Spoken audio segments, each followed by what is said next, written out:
Welcome to bird media. నేను వైష్ణవి. వైఎస్ఆర్సీపీ అధినేత YS Jaganmohan Reddy ఉత్తరాంధ్రపై ప్రత్యేకంగా ఫోకస్ పెట్టినట్లు రాజకీయ వర్గాల్లో చర్చ.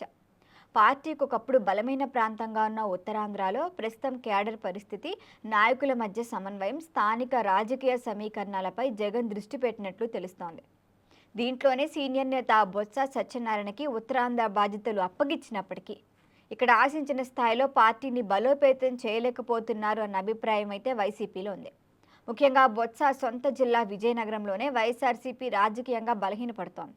పార్టీని క్షేత్రస్థాయిలో బలోపేతం చేయాల్సిన సమయంలో బొత్స నుంచి ఆశించిన స్థాయిలో చురుకుదనం కనిపించట్లేదన్న వాదనలు కూడా బయటకున్నాయి. దీనికి తోడు బొత్స కుటుంబం జనసేన వైపు చూస్తోందేమో అన్న ప్రచారం కూడా ఒక భయం. అయితే ఈ వార్తలను బొత్స కుటుంబం స్పష్టంగా ఖండించలేదు. దీనివల్ల ఇప్పుడు అనుమానం మరింత బలంగా చేకూరింది. బొత్స సత్యనారాయణ వైఖరిలో ఇటీవల కొంత మార్పు మనం చూడొచ్చు. ఆ రకంగానే ప్రచారం కూడా ఉంది. ముఖ్యంగా తన వారసులకు రాజకీయ భవిష్యత్తు కల్పించాలన్న ఆలోచనతోనే ఆయన ప్రత్యామ్నాయ రాజకీయ మార్గాలను అన్వేషిస్తున్నారన్న డౌట్ అయితే వస్తుంది. బొత్స కుటుంబానికి చెందిన ఇద్దరు వారసులు వైద్య వృత్తిలో ఉన్నప్పటికీ వారిని కూడా రాజకీయాల్లోకి తీసుకొద్దాం అన్న ఆలోచన గతంలోనే ఉందని ఆయన పలుమార్లు చెప్పారు.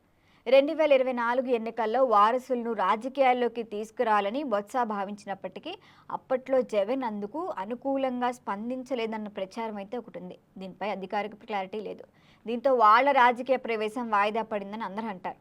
ఇప్పుడు 2029 ఎన్నికలకైనా సమయం దగ్గర పడుతూ కొద్దీ వారసుల రాజకీయ భవిష్యత్తుపై బొత్స ఆలోచన చేస్తున్నారని, అవసరమైతే కూటమి పార్టీల వైపు వెళ్లే అవకాశాలు కూడా పరిశీలిస్తున్నారని తెలుస్తోంది.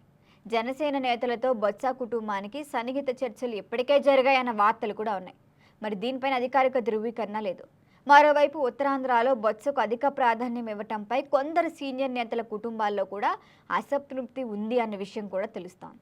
ఇటీవల శ్రీకాకుళం జిల్లాకు చెందిన మాజీ మంత్రి అప్పలరాజును జగన్ పరామర్శించిన టైంలోనే బొత్స కూడా ఆయన వెంట కనిపించడం పెద్ద చర్చ అయిపోయింది.